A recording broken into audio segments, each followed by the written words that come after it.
ప్రత్యర్థి పార్టీపై ఆట కాదు వేట కొనసాగుతుందని గ్రాడ్యుయేట్ ఎమ్మెల్సీ ఆలపాటి రాజేంద్ర ప్రసాద్ హెచ్చరించారు. గుంటూరు కృష్ణా జిల్లాల గ్రాడ్యుయేట్ ఎమ్మెల్సీ ఎన్నికల్లో ఆలపాటి రాజేంద్ర ప్రసాద్ విజయం సాధించారు. పట్టభద్రులకు ఉపాధ్యాయ సంఘాలకు ప్రభుత్వానికి మధ్య వారధిగా నిలుస్తానని హామీ ఇచ్చారు. పట్టభద్రులకు ఎన్నికల ముందు ఇచ్చిన హామీలు నెరవేర్చుతానని ధీమా వ్యక్తం చేశారు. గుంటూరు జిల్లా గ్రాడ్యుయేట్ ఎమ్మెల్సీ ఎన్నికల్లో విజయం సాధించిన ఆలపాటి రాజేంద్ర ప్రసాద్తో మా ప్రతినిధి Veeraswamy face to face. Guntur Krishna పట్టభద్రుల ఎమ్మెల్సీ అభ్యర్థిగా బరిలో దిగిన మాజీ మంత్రి ఆలపాటి రాజా విజయం సాధించారు. ఈ విజయాన్ని ఏ విధంగా చూస్తున్నారు, దీనికి సంబంధించి మరిన్ని విషయాలు తెలుసుకునే ప్రయత్నం చేద్దాం. ఆలపాటి రాజా గారు, మీరు గుంటూరు కృష్ణా పట్టభద్రుల నుంచి ఎమ్మెల్సీగా గెలిచారు. ఈ విజయాన్ని ఏ విధంగా చూస్తారు? ఇది ఒక మంచి పాలనకి సంకేతంగా భావిస్తాను. ప్రగతికి ఓటేశారు ప్రజలని చెప్పి భావిస్తాను. అమరావతి కావాలని, పోలవరం మళ్ళా తిరిగి పునర్వైభవం పొందాలని, పారిపోయిన పరిశ్రమల్ని తీసుకొచ్చి ఉపాధి కల్పించి ఏ ఎన్నికల మేనిఫెస్టోలో అయితే 20 లక్షల ఉద్యోగాలు ఇస్తామని చెప్పాము, వాటిని సఫలీకృతం చేయడానికి జరిగిన ఎన్నికగా నేను భావిస్తాను. ప్రధానంగా చూసుకుంటే మాత్రం మీరు ఎన్నికల్లో కూడా హామీలు ఇచ్చారు. నిరుద్యోగులకి సమస్యలకు మాత్రం డెఫినెట్గా మీకు అండగా ఉంటానన్నారు. ఉపాధ్యాయ సంఘాలకు కూడా హామీ ఇచ్చిన పరిస్థితి నెలకొంది. ఇప్పుడు మీరు విజయం సాధించారు. వాళ్ళకి ఏ విధంగా ప్రభుత్వం నుంచి ఇటువైపు నుంచి ఈ సంఘాలకి ఏ విధంగా ఏం చెప్పబోతున్నారు? మీ అందరూ గమనించినట్లయితే ప్రభుత్వం ఏర్పడి 8 నెలల కాలం అయింది.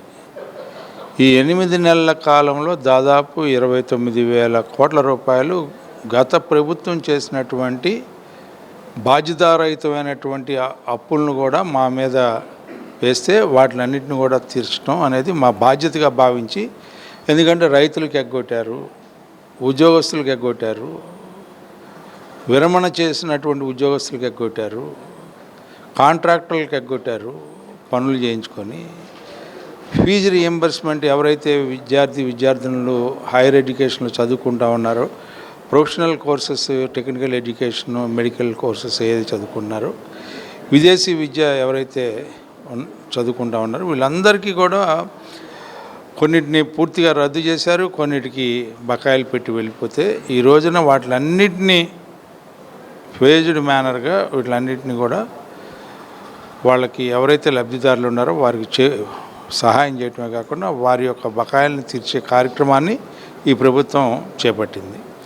ఎందుకు ఈ అంశాలన్నీ కూడా చెప్తా ఉన్నా అంటే, ప్రభుత్వం యొక్క సంకల్పం, ఏ ప్రభుత్వం తప్పు చేసినా కూడా ప్రజలు నష్టపోకూడదనే భావంతో కూడినటువంటి ఈ కూటమి ప్రభుత్వం అలాంటి కార్యక్రమాలను కూడా వీళ్ళ భుజస్కంధాల మీద వేసుకొని ఈ రోజున భారమైనా కూడా ప్రజలు ఇబ్బంది పడకుండా చూడటం అనేది ఈరోజు ప్రభుత్వం యొక్క లక్ష్యం.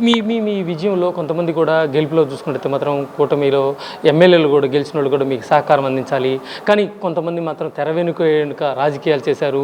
ఈ నేపథ్యంలో మాత్రం రాజకీయ ఆట మాత్రం రేపటి నుంచి మొదలవుతుంది అని కింది స్థాయి నేతలు చర్చించుకుంటున్న పరిస్థితి నెలకొంది. దీనిపై మీరేమంటారు? తెలుగుదేశం పార్టీలో ఆట గీట ఉండదండి. అండ్ తెలుగుదేశం పార్టీలో వేట ఒకటే ఉంటుంది. ఆ వేట ఎవరి మీద చేస్తాము? ఇది కుందేళ్ళ మీదో లేకపోతే ఉడతల మీదో పిల్లుల మీదో చేయరు. ప్రత్యర్థి ఎవరైతే ఉన్నాడో ఆ ప్రత్యర్థి ఎవరైతే రాజకీయ లక్ష్యంతో కూడినటువంటి ప్రత్యర్థులు ఎవరైతే ఉంటారో, ప్రతిపక్షమైనటువంటి వాళ్ళ గతంలో పాలనలో ఉండి అలాంటి వ్యక్తుల యొక్క మళ్ళీ వాసన ఈ సమాజానికి తగలకుండా చూసుకునేదానికి వేట ప్రారంభమైంది.